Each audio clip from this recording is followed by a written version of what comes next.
Good morning all. Well, it's a Sunday morning and we're in the kitchen, and today's meal is going to be both prepared by both my mum and myself, because we're doing a double dish today. So mum's taking care of the roast beef, what we're cooking. Now the roast beef, let me tell you a story behind this. It's Sunday morning. Well, come Saturday tea time, I realised I'd slipped up and bought the meat for Sunday. We're traditional, we have to have a Sunday roast.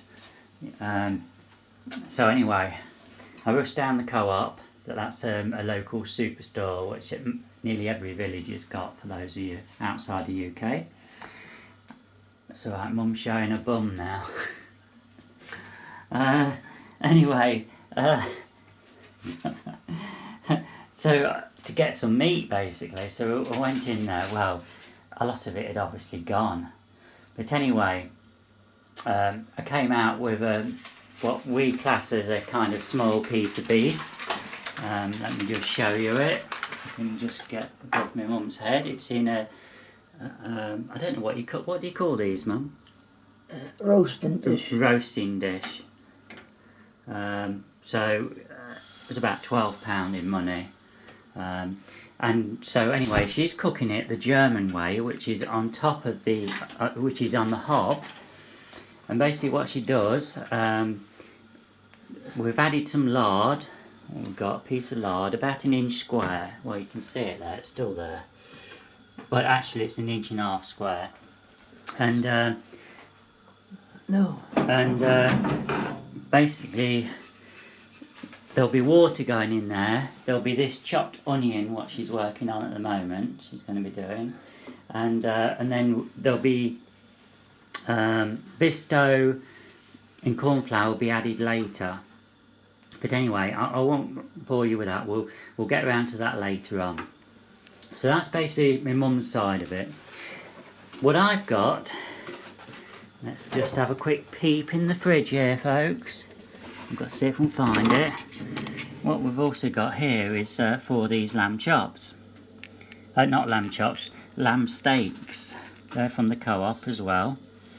So my father and I will be having those with some roast beef. Mum's not so much for lamb, it's not her favourite meat.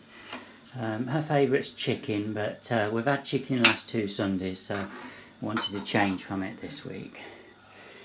Anyway, there she is. Say hello, Mum. Good morning. So as you can see, we've just had breakfast. It's early in the morning, and Mum's just getting this out of the way, and then she'll go and get dressed and what have you. So we'll come back in a little while. Okay folks, the lard is now melted and it's sizzling away. Can you tell me the story behind this, Mum? Is this to brown the meat? Yes. Yes. Do we have to turn this over? Not just yet, apparently. Yeah. Anyway, I'm looking forward to my dinner, folks. Did I tell you I like my meals, my meat? Okay folks, we've now turned the meat over. It's not been very long. What would you say, 10 minutes or so has it been? Yeah, it's not been any longer than that. It's really just to brown the meat, and then obviously the cooking takes several hours. Okay? Just something I forgot to say, folks, make sure that you turn the meat round. If it's got 3 sides, like quite often these roast beef have, then just keep changing it so all the sides have gone brown. It doesn't matter about the end part, because that will change on its own, but basically, because we're not cooking in the oven, we need to get some brownness on it, because it's going to be being cooked in the water, and if we don't do this, it's going to make it look a bit anemic looking. So it's all down to cosmetics. Is that right, Mum? Yes, yes. That's right, okay.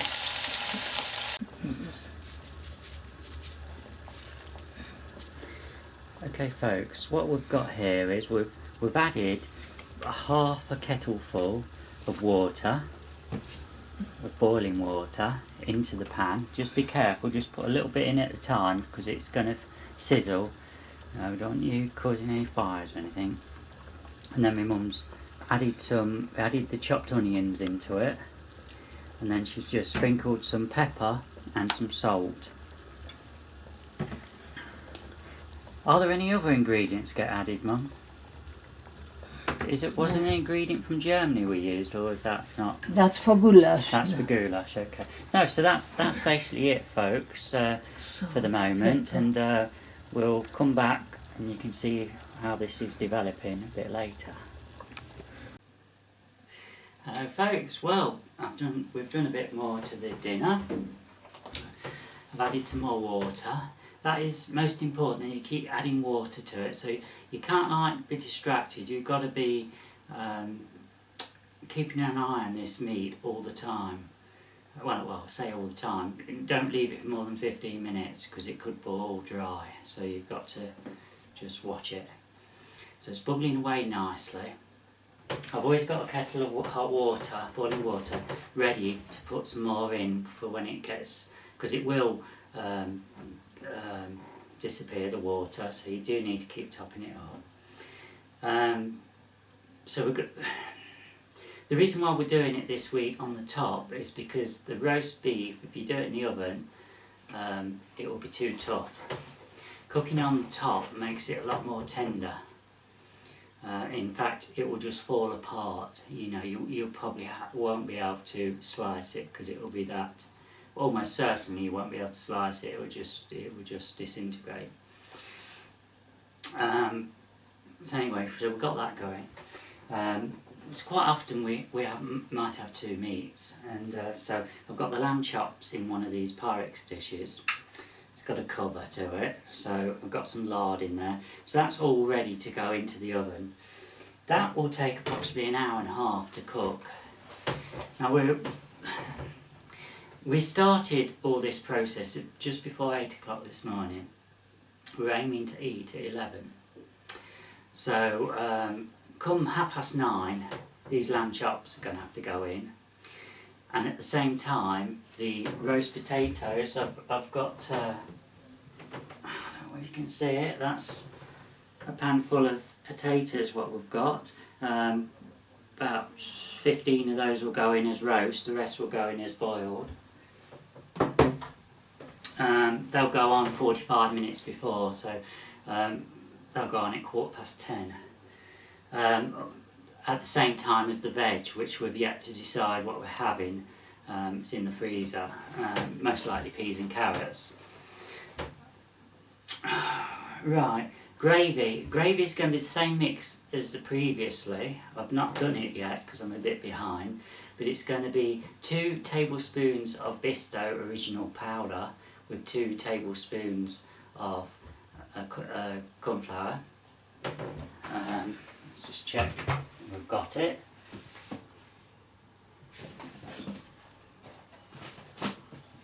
Fact, we are running low. I'm hoping we've got some in stock. So they're the two what we use. Don't think there'll be enough in those, and I'm a bit worried now, folks. Because that's all right. We've still got 2 of each in stock. We don't like to run out of anything, so it's always replenished before. So we thought, you know, we're just like that. We've got plenty of everything. And it applies to everything I do. What else is there to say? With the lamb chops, they'll need to be turned over at 45 minutes. That's halfway, so that they'll get turned over. They'll be put on gas mark 6 in the oven. Same with the roast potatoes will be on that as well. In fact, I'm just thinking, I usually tend to turn the roast potatoes up a little the last few minutes, but my timing's going to be a bit out. I might put the potatoes in a little bit before, just to compensate. Because normally I put the potatoes in for about, they've got to be an hour and a half. I normally put them in for about an hour at gas mark 5. and then I'll turn them out. Then I'll turn it up to gas mark 7 because usually we have Yorkshire. And I'm not going to bother with the Yorkshire today. There's too many things on the go. It gets confusing, and we're not going to have the space in the oven to put everything. So that's basically it, folks. It's just going to be hanging around now until the next part. So I hope you enjoy this video. It's probably not going to be quite as good as previous ones, but we'll see. We'll see how it develops. Okay, thanks for watching.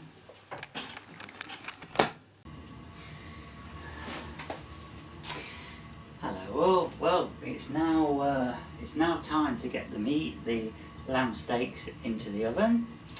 So let's crack on. The oven's... oh no, I thought I'd put the oven on, but I haven't, so...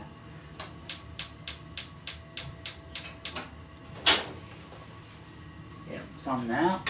So I've got one of these Pyrex dishes with a cover and a piece of fat in there, and at a halfway point that will get turned over. I'll just leave that there for a minute. We've got the potatoes to put in.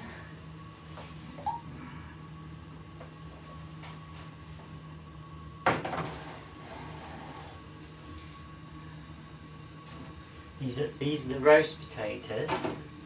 Now, because we're cooking the meat on top, we've not got the fat from the meat. So to compensate for that, what we do, we have some goose fat. So I always recommend you have some goose fat in your cupboard or your fridge, wherever you prefer to keep it, for occasions like this, because it's far better tasting than using vegetable oil or lard.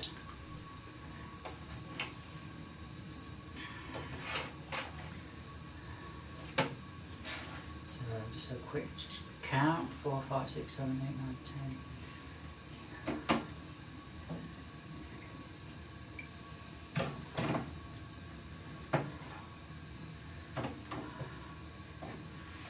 Folks, that's the roast potatoes. That should feed the three of us, plus we've got boiled potatoes. The veggies at the back. So we need to get some goose fat out. This particular one was bought from the co-op. Oh, and it's tight.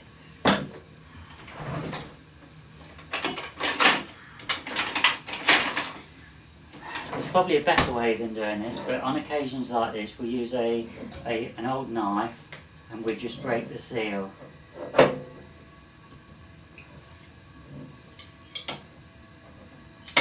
That's it, you hear a little pop, and that's done. Right.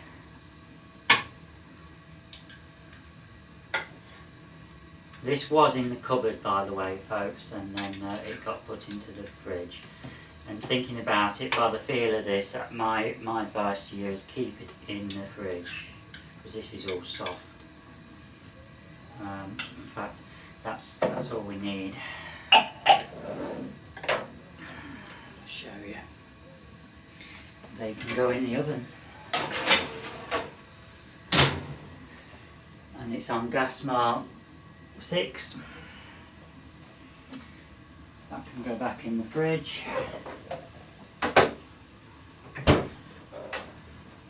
We now need, because we're taking the potatoes out, we need to add some more water for the boiled potatoes. We don't want them boiling dry.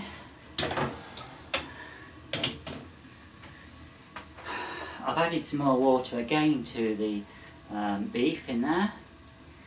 So really now we're okay for 45 minutes, I think. Oh, well, we'll have to come back and check the water in a quarter of an hour, but there's little else that we can do for the moment. And I'm just thinking, I've actually made a mistake over here. I've actually poured the water into this pan ready for the gravy, but of course we're not. We're going to be adding it to the mixture is going to be added to this.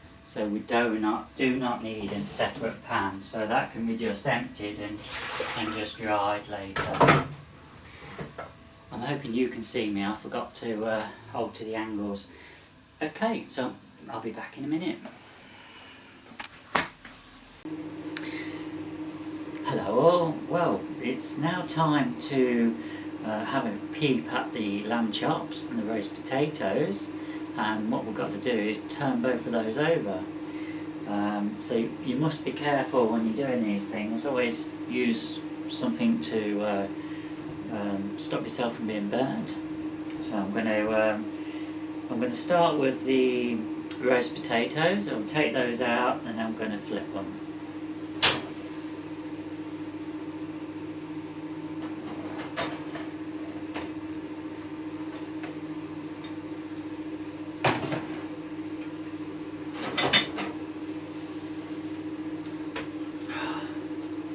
You have to turn them upside down.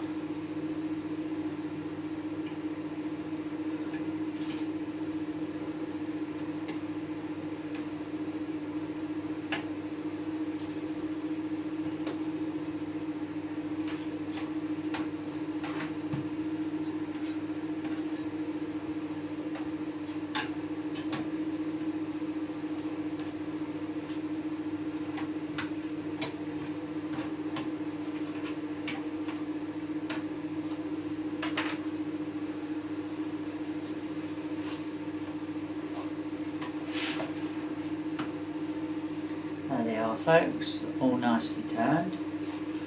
Put those back in.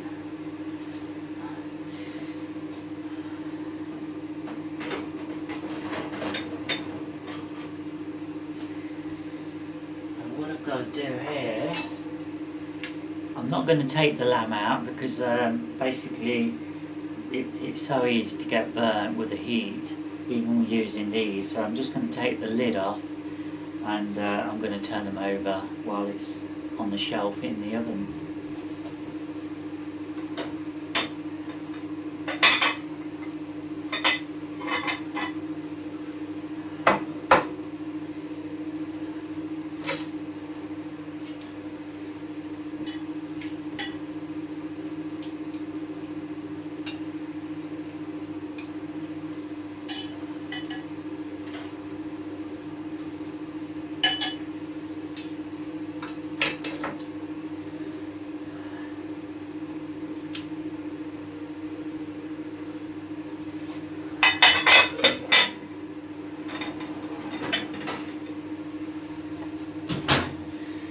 So that's basically taking care of the lamb chops and the roast potatoes. We don't need to do any more to those now until we serve up. In another 10 minutes I need to put the potatoes and the veg on. I need to have a quick peep. In fact, I'll do that now. I'll have a quick, I don't know whether you can see, probably, yeah, you might just be able to see it. I'm just having a look. I think we may just add a little bit more water, so I'm just going to put the kettle back on. We don't need a great deal, because what we're trying to do now is make sure we've got enough gravy for today, but also to have some left over, because we won't be eating all this meat today. Some of it will be left for tomorrow, and obviously we want some gravy to go with it. Right, so I think we've basically covered everything. It's quite a straightforward dinner. You just need to be organised with your timings. And a little bit of advice, when you're doing something like this, make sure you wash your pots up as you go along. Don't leave everything to be washed later, because there's nothing worse than having a lovely dinner and then got to wash all the pots up. And it's enough with the pots for the actual dinner, the plates and everything, but if you've got to wash all the pots in the preparation procedure as well, it just becomes overbearing. So that's my advice: wash up, keep tidy, make sure your surfaces are always clean, and things will go much more smoothly. But if you're untidy and you're cluttered and things aren't you know, you haven't got clear spaces where to put things on. Like when I took the out the oven, I had a space here, so nothing would get damaged, nothing get burnt. So it's a matter of thinking ahead and being organised. As far as this meat goes, this is my mum's domain, but she's just told me to keep an eye on it. We turn it over the odd time, and that'll quite happily cook. So hopefully, if everything's worked out to plan, it's all going to be cooked in from when we started to when we eat. It'll be 3 hours. Okay, well, I'll be back a bit later.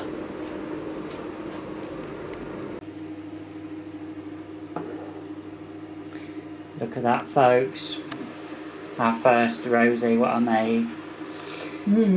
Tastes alright. Does it? Right. It's quite nice. Okay, folks, it's now been 2.5 hours and we've just taken the roast beef out. You can let me just manoeuvre around here. You can see it's looking very good. It's nice and tender. I've switched off the juices where it came out of, which is here, because what we've got to do is add the gravy mix, but that only needs to be added 5 or 10 minutes before we're going to serve up. So we've got a 20-minute wait. Now the veg and the potatoes there are going lovely. They're boiling away. And in the oven, you can see we've got the roast potatoes, they're browning up, and we've got the lamb chops in there. And we don't need to do anything to them until we serve up. Basically, it's all going really well. What I'm going to do now is I'm going to carve some of this meat up, put it on our plates, and then the rest will be saved for tomorrow. Okay, folks, the dinner's all now served up, and Mum and Dad have been stuck in for a while. I've just had to move things around for the washing up side of it. There's Dad. He's got his full plate there. Yes. See, we've got beef, lamb, lamb steaks, roast potatoes, boiled potatoes, carrots and peas. Mum's ate half hers before she even started. That's why there's not much meat there, because it's all gone. Been eating it for half an hour. She can't wait. And there's mine. Yeah, well, There we are, folks. it's just like my mother cooked it. Yeah, lovely dinner. Yeah. Anyway, thanks very much for watching this morning's demo of doing a roast. Bit of a mackle up because we'd forgot to order the meat. Okay, thank you very much.